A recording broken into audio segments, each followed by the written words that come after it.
dans son église, quelqu'un avait déménagé et cette personne était sous-préfet. Alors sous-préfet, peut-être vous ne savez pas, dans l'administration française, c'est vraiment très haut placé. Et il a discuté avec lui, c'était le pasteur de l'église, et il discutait avec lui et lui expliquait que c'était pas facile parce que le sous-préfet avait un chef encore au-dessus, le préfet. Et le préfet était un peu dur, il lui demandait beaucoup. Il disait c'est dur, c'est dur. Et lui, c'était pas évident.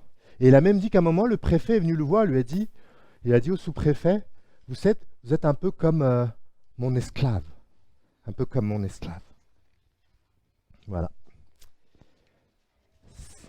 Une autre conversation il y a 2 semaines. Voilà, une amie qui nous a dit qu'elle travaillait dans une ambassade pendant des années. Elle a bien aimé, elle nous disait, ah, j'aimais bien et tout. Et à un moment, on lui dit, mais est-ce que c'était comment de travailler avec des ambassadeurs? C'est bien, elle m'a dit, ah oui, oui. Alors, il y avait des ambassadeurs très gentils, vraiment très gentils, très respectueux, mais pour d'autres, on était un peu comme leur esclave. Voilà, en quelques semaines, on entend le mot esclave utilisé dans le domaine professionnel. Alors, je ne sais pas comment vous vous situez vous-même dans le domaine professionnel. Certains, ils ne sont pas encore même parmi nous. Certains, ils ne sont plus. La plupart, on y est plus ou moins. Voilà, alors peut-être que le mot esclavage, je ne sais pas si ça résonne par rapport à votre travail. Peut-être c'est loin, peut-être c'est très présent. On a tous des expériences de vie différentes. Mais la grande question qui va nous intéresser ce matin, c'est de réfléchir aussi au travail. Comment vivre l'évangile au sein du travail, quel que soit ce qu'on est en train de vivre en ce moment par rapport à cela. Alors juste pour nous rappeler, on est en train de parcourir une série de prédications qui s'appelle Marcher d'une manière digne de l'évangile. Et en fait, on est, Dieu voulant, dans l'avant-dernier épisode de cette série. On terminera dimanche prochain. Et cette série, elle est basée sur la lettre aux Éphésiens, écrite dans le Nouveau Testament. Et dans les 3 premiers chapitres, on les avait vus au printemps, Paul décrit le merveilleux plan de Dieu en Jésus-Christ. Et c'est magnifique, quoi. Et ce qui est beau dans ce que dit Paul, c'est que tous ceux qui ont accepté le message de Jésus-Christ, sa vie, sa mort, sa résurrection et son retour, ont été, avec une faveur imméritée, intégrés dans ce plan merveilleux, dans ce plan éternel. Quelle grâce! Et les chapitres 4 à 6 que nous essayons de parcourir cet automne disent quelque part, mais puisque tu as été intégré dans ce plan merveilleux, marche donc d'une manière digne de l'évangile. C'est la conclusion. C'est pas juste un message à chanter le dimanche matin qui nous réchauffe les cœurs. Et merci Seigneur pour cela, pour ces moments de dimanche matin. Mais c'est pour le vivre tout au long de la semaine. Tout au long de la semaine. On a vu ces dernières semaines, même dans les relations les plus intimes, on a parlé de la famille pendant plusieurs semaines. Et ce matin, dans le travail. Et on verra dimanche prochain, dans la dernière partie, Dieu voulant, que Dieu nous a équipés pour cela. Nous ne sommes pas seuls à pouvoir, c'est l'intitulé de ce matin, travailler d'une manière digne de l'Évangile. Travailler d'une manière digne de l'Évangile. Juste une précision, avant qu'on entre dans le texte, on veut penser aussi à ceux qui ne travaillent pas, ou plus, ou pas encore, ou je ne sais pas, d'autres parallèles. Et en sachant déjà ceux qui ne travaillent pas encore, hein, les jeunes parmi nous, les collégiens, les lycéens, les étudiants, allez, sans se forcer, on va pouvoir assimiler votre travail à votre parcours scolaire. Ce n'est pas trop compliqué de vous y retrouver. Pour les autres, on veut penser aussi à vous et de se rappeler que les attitudes que nous allons voir dans ce texte, qui sont appelées à être vécues avec l'aide de Dieu, sont appelées à être vécues bien sûr dans nos relations aussi non professionnelles. Donc par la grâce de Dieu, chacun, quelle que soit sa situation, pourra s'y retrouver ce matin. Je vous invite d'abord à la prière avant de commencer à rentrer dans ce texte. Seigneur, merci parce que tu nous as réunis de dimanche à dimanche, comme a prié tout à l'heure Joséphine, Seigneur. Et entre les jours, entre ces dimanches, tu es là aussi, Seigneur. Tu es présent aussi, ce grand Dieu, et tu nous conduis tout au long de la semaine, du lundi matin jusqu'au vendredi soir, à vivre ton évangile, à travailler d'une manière digne de l'évangile. Et nous verrons dimanche prochain que tu nous as équipés pour cela, Seigneur. Tu ne nous laisses pas seuls. Et on va voir ce matin ce que tu nous appelles à vivre pour te servir aussi tout au long de la semaine, Seigneur. Donc on appelle à ton aide pour ce moment, ton aide pour moi qui vais partager cela, mais surtout ton aide pour chacun d'entre nous, pour pouvoir vivre et travailler d'une manière digne de l'Évangile, Seigneur. Sois avec nous. Amen. Donc merci Jean-Marie encore pour la lecture. Donc on est dans Éphésiens au chapitre 6, les versets 5 à 9. On va continuer, on s'est arrêté au verset 4 la semaine dernière avec Gaël. On continue par la suite à partir du verset 5. Travailler d'une manière digne de l'Évangile. Et on commence avec le verset 5.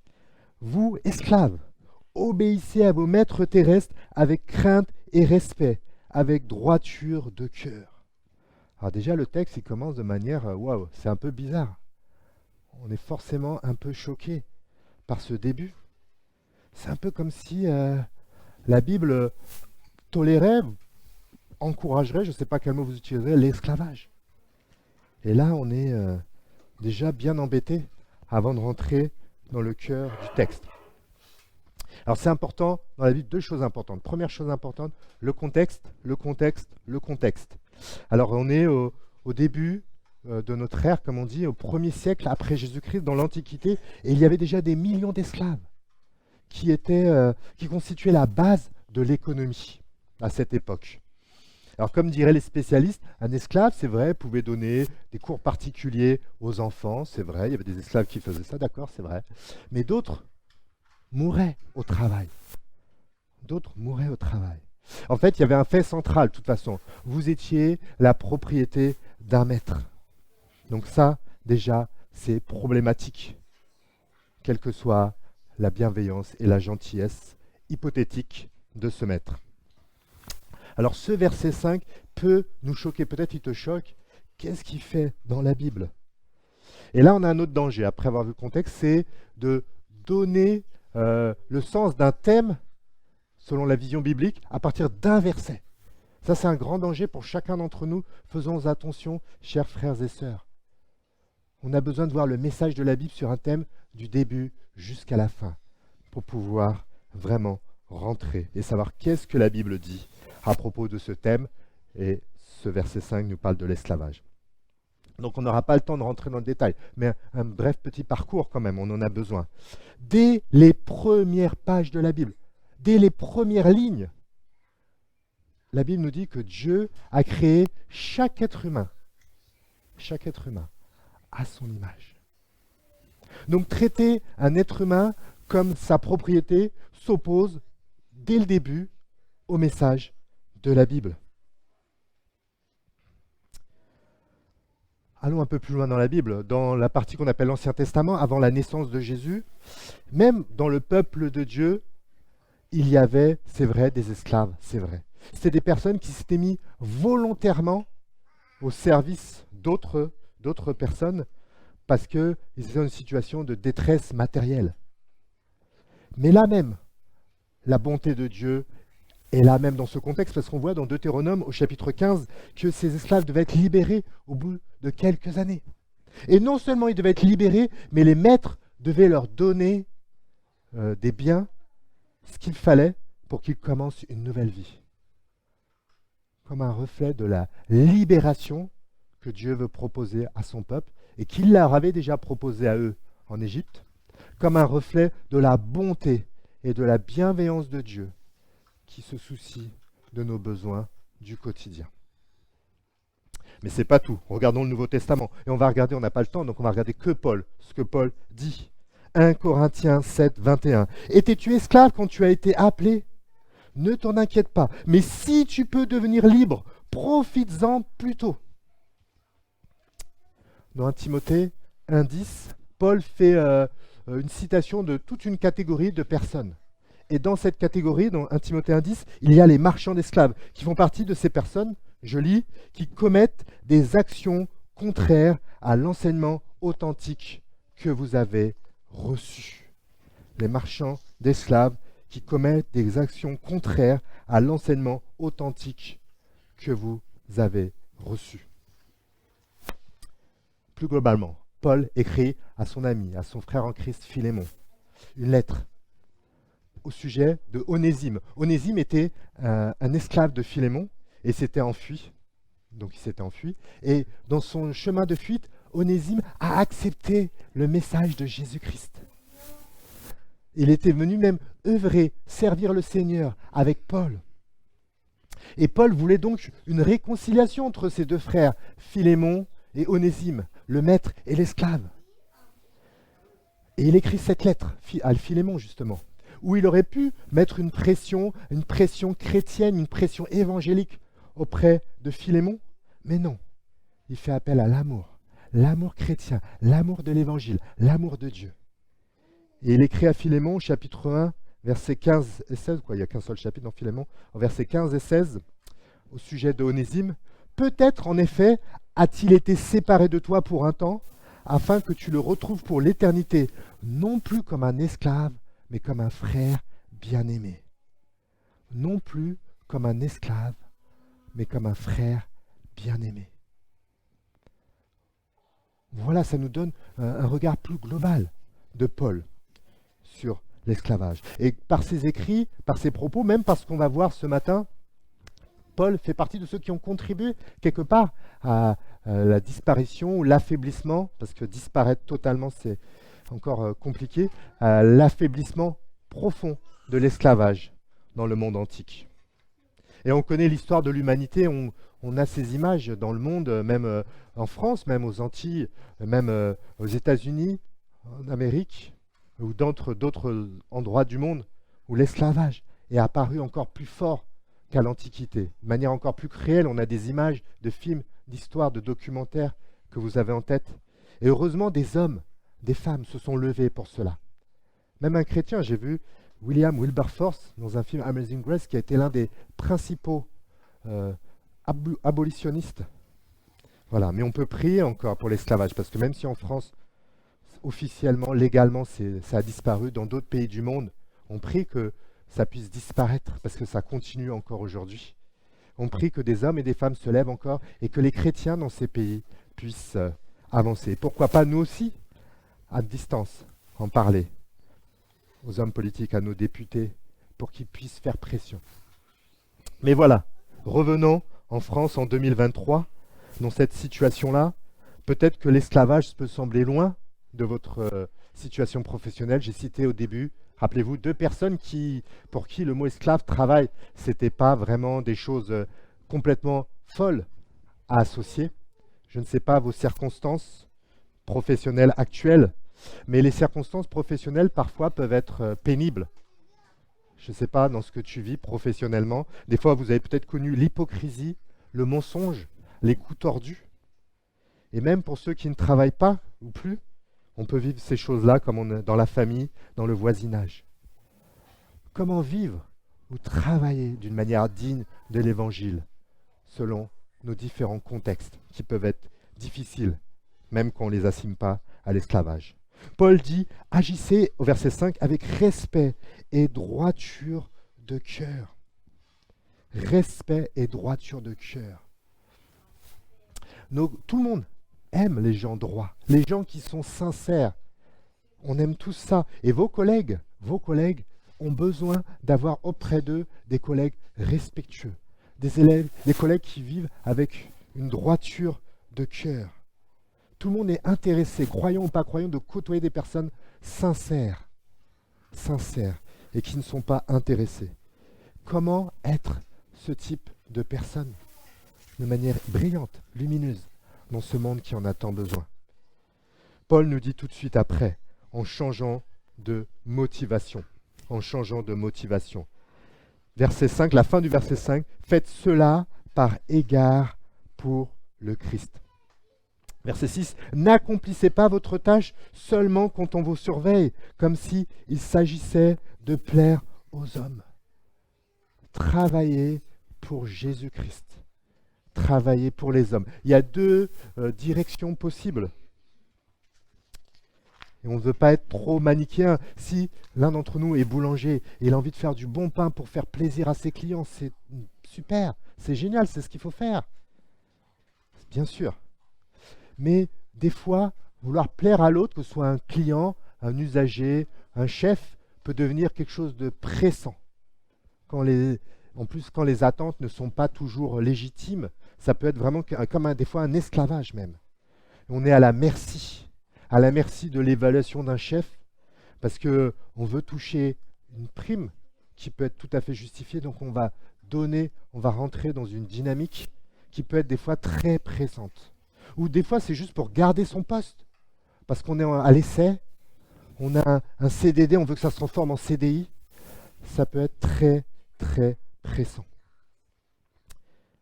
Et des fois, on parle même harcèlement professionnel quand on vit des choses difficiles, on vit des choses lourdes. Et des fois, on reste dans cette situation-là parce qu'on ne veut pas perdre. On arrête des traitements irrespectueux parce qu'on ne veut pas perdre son poste, parce qu'on veut plaire à notre chef. C'est pas facile. Travailler pour Jésus-Christ, c'est une libération de cet esclavage-là. Libéré de cet esclavage-là. Jésus veut être la nouvelle motivation pour notre activité professionnelle. Paul va détailler un peu tout ça. Verset 6. N'accomplissez pas votre tâche seulement quand on vous surveille. Ça fait penser à des fois, on sera sur un ordinateur, on va discuter, surfer sur Facebook, et dès que le chef arrive, on remet l'ordinateur. Ce verset me fait penser à ça. N'accomplissez pas votre tâche seulement quand on vous surveille, comme s'il s'agissait de plaire à des hommes. Mais, agissez comme des... Alors ça dépend des versions, on va prendre la version la plus forte, comme des esclaves de Christ. Wow. Peut-être que vous avez vu ça, peut-être certains ont une version plus douce, le serviteur de Christ, c'est plus sympa. Alors prenons cette version, esclave de Christ. C'est un mot grec, c'était le mot doulos, esclave, serviteur, bon. C'est pas évident, hein. C'est un mot qui peut nous choquer aussi. Moi, je me rappelle quand j'avais 18 ans, ça date, où je discutais avec un copain, je disais, j'étais chrétien, lui dit, moi, c'est ni Dieu ni maître. Et pas, il disait pas ça de manière méchante, mais il s'exprimait avec son cœur. Parce qu'il dit, voilà, c'est ça le plus beau dans la vie, c'est de pouvoir faire tout ce qu'on veut quand on veut. C'est ça la vraie liberté, c'est ça qui est génial. C'est l'aspiration de nos cœurs. Faire ce que je veux, quand je veux. Suivre mes désirs. Et là, Paul appelle les Éphésiens à être des esclaves, des serviteurs, des doulos de Christ. Waouh! Est-ce que Jésus nous propose un esclavage? Avec toute la connotation que ce mot peut avoir en fonction de notre culture, de notre histoire. Qu'est-ce qui se passe là? Ce mot esclavage, serviteur, doulos, on le voit à partir du Nouveau Testament avec une connotation souvent spirituelle. Dans quel sens? Dans Romains 6, 17, il est écrit que par nature, nous sommes tous esclaves du péché. C'est-à-dire que notre nature originelle, la nature humaine, c'est le péché qui le marque. Il le marque par nature. Et ça permet de comprendre peut-être les situations difficiles, les comportements que vous avez sûrement subis déjà dans votre parcours professionnel. Ou peut-être aussi, ça nous permet de comprendre aussi les actes, les actions que parfois nous avons nous-mêmes commis dans notre parcours professionnel. Romains 6, 17, nous sommes esclaves du péché. Mais dans Romains 6, 18, il dit qu'en acceptant le message de Jésus-Christ, nous pouvons devenir esclaves, serviteurs, doulos de la justice. C'est-à-dire que la justice va venir dans notre identité et nous conduire dans un élan qui dépasse nos intentions premières. Esclaves, serviteurs, doulos de la justice. Si vous avez retenu un peu peut-être le texte que nous a lu Benita tout à l'heure, on voit que le serviteur parfait, le doulos avec un D majuscule, c'est Jésus. Il s'est abaissé pour devenir un être humain, lui qui était l'égal de Dieu, comme on avait lu dans Philippiens 2. Il a mis de côté ses intérêts personnels pour accomplir, comme nous dit le verset 6, la volonté de Dieu de tout son cœur. Jésus a fait ça librement, il le dit dans les évangiles, je donne ma vie librement, personne ne l'a forcé.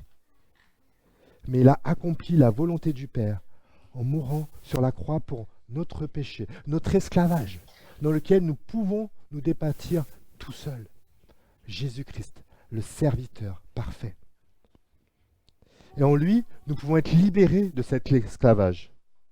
On peut avancer et on peut lui faire confiance. Voilà celui qui veut diriger nos vies. C'est un serviteur avec un S majuscule, qui est mort pour nous, qui a sacrifié sa vie pour nous, alors qu'il n'avait pas besoin de nous, ni pour une prime, ni pour une promotion, ni pour un CDD, pour rien du tout. Il n'avait pas besoin de nous, mais par amour, il a donné sa vie pour nous.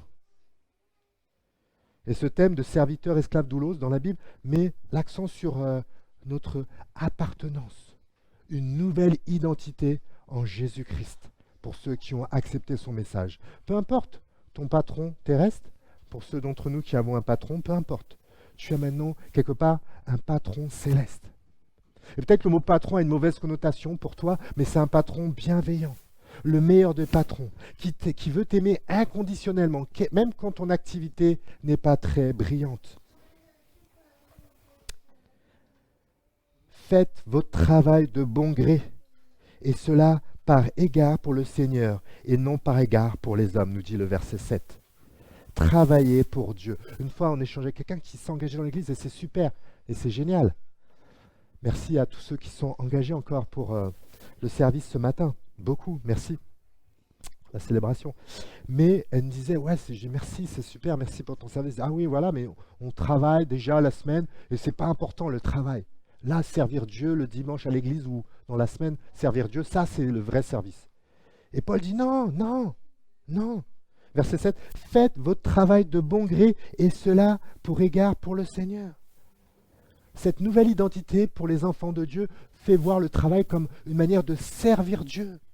Servir Dieu. Travailler d'une manière digne de l'Évangile. Tout ce que l'on vit maintenant dans notre nouvelle identité est en dépendance de Jésus-Christ. Même ma manière de travailler. Peut-être que tu travailles à l'hôpital. Tous ces malades dont tu t'occupes, c'est Dieu qui prend soin d'eux à travers toi. Tu sers ces personnes, tu sers le Seigneur. Tu sers le Seigneur. Peut-être que tu travailles, je ne sais pas, dans un domaine opposé, dans un cinéma. Dans un cinéma. Et tous ces billets que tu vends, tu permets à des personnes, à ton prochain, de vivre des moments de détente, seul ou avec ses proches. Dans ce monde difficile comme ça, tu apportes de la bénédiction aux autres. Je sers le Seigneur par mon travail. Tout ce qu'on vit du lundi au vendredi, voire au samedi pour certains, n'est pas du temps de perdu. C'est une occasion de servir le Seigneur. Parce que nous voulons faire ça pour le Seigneur et non par égard pour les hommes. Le verset 6 parle de tout leur cœur, qui a accompli la volonté de tout leur cœur. Le verset 7 dit travailler de bon gré. C'est vraiment le cœur, ce n'est pas une contrainte besogneuse, nécessiteuse. C'est un service pour le Seigneur. Nous lui appartenons. Et tout ce que nous faisons, nous le faisons avec le même cœur que lui, il a eu quand il est venu nous chercher et nous amener dans cette vie nouvelle. Travailler d'une manière digne de l'Évangile. Et par sa parole, Dieu veut nous former, nous renouveler nos motivations, nos affections, nos ambitions pour le servir. Travailler avec droiture, avec cœur, avec sérieux, mais pour lui avant tout. Et Jésus peut nous changer pour ne pas nous laisser, si vous me permettez l'expression, bouffer par les motivations prioritaires de nos contemporains. Que nous ayons une motivation encore plus forte, parce qu'elle vient de cette relation spirituelle avec celui qui est notre maître et qui a donné sa vie pour nous. Travailler d'une manière digne de l'Évangile. Mais ce n'est pas que notre motivation que Paul veut renouveler, c'est aussi notre regard. Parce que on travaille aussi avec d'autres personnes. Au verset 8, « Car vous savez que chacun, qu'il soit esclave ou libre, recevra du Seigneur ce qui lui revient selon le bien qu'il aura fait. » Et là, Paul parle aux Éphésiens parce que dans la société, il y avait des personnes qui étaient esclaves, d'autres qui étaient maîtres. Donc il y avait vraiment toutes les catégories de personnes face à lui. Et parce que voilà, c'était comme ça qu'était fait leur société. Alors nous, il y a quand même dans les entreprises aussi différents rôles. Je ne sais pas dans quel domaine tout le monde travaille, mais il y a différents rôles, des responsables, il y a des hiérarchies, des organigrammes, je ne sais pas le mot que vous utiliserez aussi dans votre travail. Et c'est pas évident, parce que des fois on n'aime pas trop les hiérarchies, même dans le travail, on n'aime pas trop. Ça me rappelle un collègue pasteur qui nous parlait de son fils, et son fils a fini ses études, et, euh, et voilà, il commence à rentrer dans le monde professionnel. Et il est embauché dans une entreprise, c'est super, et il est super content. Il est génial. Il revient le premier jour à la maison et dit ouais, papa, c'est super parce que dans cette entreprise, alors il n'y a pas de chef, on est tous au même niveau. C'est vraiment super, c'est fun. C'est génial. Mais, la crise du Covid est arrivée dans l'entreprise et il a vu qu'il y avait bien des chefs. Ce sont les deux gars qui l'ont viré. Il a bien vu qu'il y avait des chefs. Des chefs. Acceptons ces hiérarchies dans nos entreprises. Les structures humaines ont besoin de cette organisation pour avancer. Acceptons-les. Vivons-les avec respect, avec droiture. Droiture. Et droiture, ça veut dire que peut-être des fois, votre chef, des fois j'entends dans des entreprises, on parle de N+1, N+2, peut-être que c'est des vocabulaires qui parlent, je sais à quelques-uns parmi nous. Il n'y a pas de mal à aller voir son responsable parce qu'il y a quelque chose qui vous semble pas juste, pas cohérent, peut-être même pas pertinent. Pourquoi pas parler avec respect, avec droiture. Pas être dans ceux qui se retrouvent à la cafétéria ou devant la machine à café pour critiquer le chef par derrière, avec droiture. Travailler d'une manière digne de l'évangile. Dire les choses. Et peut-être que ça améliorera les choses. Peut-être que le chef ne voudra rien entendre. Je ne sais pas les expériences que vous avez vécues. Mais dire les choses. Et après, voir comment. Peut-être que certains d'entre nous sont dans des situations professionnelles très dures. Et peut-être que vous posez la question, peut-être qu'il est temps de partir, peut-être. C'est Dieu qui vous parle, peut-être. Peut-être certains, des choses qui ne vont pas, ils veulent persévérer. Pourquoi pas aussi. Mais restons droits, restons justes. Restons justes. Et rappelons-nous cet encouragement de Paul qui dit que chacun, qu'il soit esclave ou libre, recevra du Seigneur ce qui lui revient selon le bien qu'il aura fait. Dieu est là. Dieu est le meilleur des prud'hommes. Un jour ou l'autre, tout le monde devra rendre des comptes. Tout le monde devra rendre des comptes. Et Dieu ne juge pas en fonction du CV, des diplômes. La société, c'est comme ça, en fonction de votre CV, de vos diplômes, de votre possession, vous êtes plus mis en valeur, vous êtes plus honoré, etc., etc. On parle de réussite, j'ai réussi dans la vie, des expressions comme ça. Dieu, ça lui parle pas trop, quoi. Tu peux impressionner les autres par ton CV, par je ne sais quoi, par tes diplômes. Dieu, il regarde, il ne se laisse pas impressionner. L'homme regarde à ce qui frappe les yeux, nous dit 1 Samuel 16, mais l'Éternel regarde au cœur. L'Éternel regarde au cœur.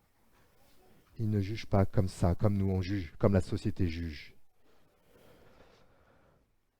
Que nous puissions nous inspirer de ce regard. Au verset 9, le dernier verset, Paul continue en disant « Quant à vous, maîtres, agissez suivant les mêmes principes envers vos esclaves, sans user de menaces, car vous savez que le Seigneur est au ciel, et votre maître tout autant que le leur, et il n'agit jamais par favoritisme. » Là, Paul parle à ceux qui avaient peut-être des esclaves, qui sont devenus chrétiens. Il leur dit « Vous devez avoir une autre attitude, respectueuse aussi, de droiture de cœur, c'est aussi pour vous qui êtes bien considérés dans la société. Et une bonne attitude, parce que vous avez le même Seigneur qu'eux. » Quelle gêne pour un maître de l'époque qui chante des louanges du Seigneur, qui prie, qui est chrétien le dimanche et qui se comporte horriblement dans la semaine. Quand un serviteur va se convertir, va toucher le message de Jésus et il va le voir le dimanche, qu'est-ce qui va se passer? Rappelez-vous, vous avez le même Seigneur qu'eux. Le même Seigneur qu'eux. Et même notre Seigneur, quand on voit tout le message de la Bible, on voit qu'il a une préoccupation particulière pour ceux qui possèdent moins les richesses de ce monde que Jésus qualifiait d'injuste. Travailler d'une manière digne de l'Évangile. Et on pourra terminer avec deux questions pour nous ce matin. Pourquoi tu travailles? Pourquoi? Pas en deux mots, hein. C'est pas pourquoi, c'est pourquoi on travaille. Il y a peut-être plusieurs raisons qui nous donnent envie de travailler. Peut-être c'est pour payer nos factures, c'est vrai, tout à fait. Ça peut être pour payer nos factures, pour nourrir notre famille, pour se réaliser aussi, pour se réaliser, pour se faire aussi des plaisirs, des petits plaisirs. Et ça, c'est des raisons tout à fait légitimes, hein. Elles ne sont pas mauvaises, bien sûr, tout à fait. Mais Paul nous appelle ce matin à une raison au-dessus de toutes ces raisons. Travailler pour le Seigneur. Travailler pour le Seigneur. Voir son travail comme une occasion de servir le Seigneur. C'est pour lui. Donc une attitude, on parle de droiture, de respect, qui rend gloire au Seigneur. Qui rend gloire au Seigneur. Dieu t'a placé dans un contexte professionnel dans lequel tu es appelé à le ressembler davantage. Et on verra dimanche prochain, il nous a équipés parfaitement pour vivre cela. Merci Seigneur. Est-ce que tes collègues, tes clients, tes usagers, tes élèves, je ne sais pas, avec qui tu travailles, voient ça, voient cette différence de manière claire et éclatante? Parce que ta motivation est de travailler pour le Seigneur. Sinon, avançons ensemble, les amis. Encourageons-nous, progressons. C'est pour ça que Paul a écrit cette lettre aux Philippiens. Ce n'était pas pour les accabler, pour leur dire d'aller plus loin, de vivre, marcher toujours plus d'une manière digne de l'Évangile. Nous aussi, dès demain au boulot, ça peut être un nouveau départ, une nouvelle motivation pour notre travail. Pour notre travail. Deuxième question, est-ce que tu fais du favoritisme? La plupart du travail qu'on peut faire, on est au contact d'autres personnes. Le verset 9 terminé en disant « Dieu n'agit jamais par favoritisme. Ceux qui le servent, ceux qui sont ses enfants, qui ont cette nouvelle identité en Jésus-Christ, sont appelés à ne pas avoir ce favoritisme. » Et là aussi, il faut que nous soyons concrets, parce que sinon, on est dans la théorie et on reste dans le vague. Soyons concrets. Alors peut-être qu'on travaille tous dans des domaines différents. Voilà, il y a une sœur qui disait dimanche dernier, il y en a beaucoup qui travaillent dans des écoles, dans cette église. Et donc voilà, regardons l'école. C'est un domaine que je connais un peu mieux. On est plusieurs à travailler dans des écoles, mais faites la transposition en fonction de vos contextes de travail. Est-ce qu'on ne fait pas de favoritisme? Est-ce qu'on a de l'estime pour tous nos collègues, pour ceux d'entre nous qui travaillent dans une école?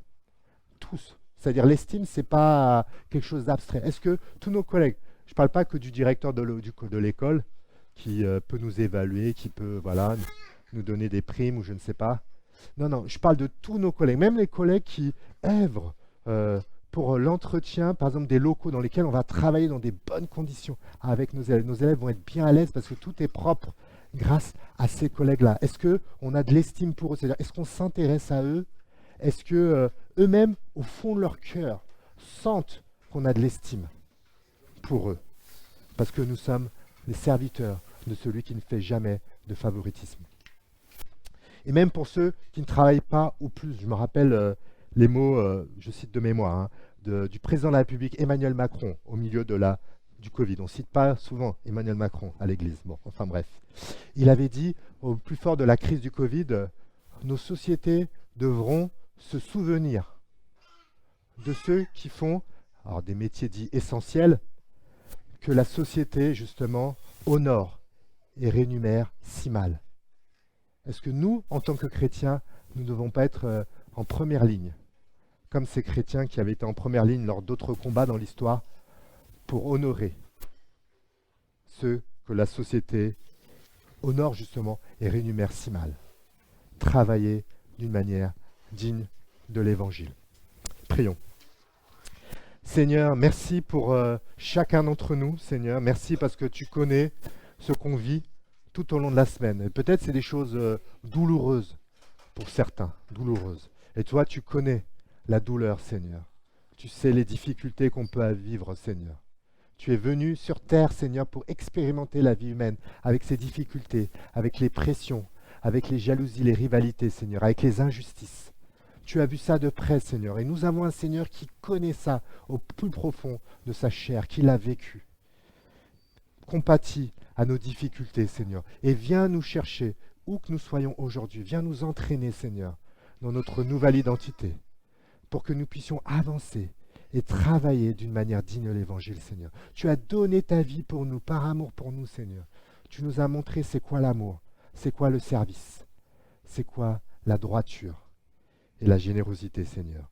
Entraîne-nous dans ce chemin, Seigneur. Travaille dans nos cœurs. Mets-nous à cœur des nouvelles attitudes, des nouveaux comportements, Seigneur, pour montrer vraiment des choses différentes, Seigneur, pour être un témoignage dans ce monde qui en a bien besoin, Seigneur. Que nous puissions, Seigneur, travailler pour toi avant tout, Seigneur. Ça sera une bénédiction même pour nos prochains, même pour nos proches, Seigneur. Une bénédiction pour ce monde. Amen.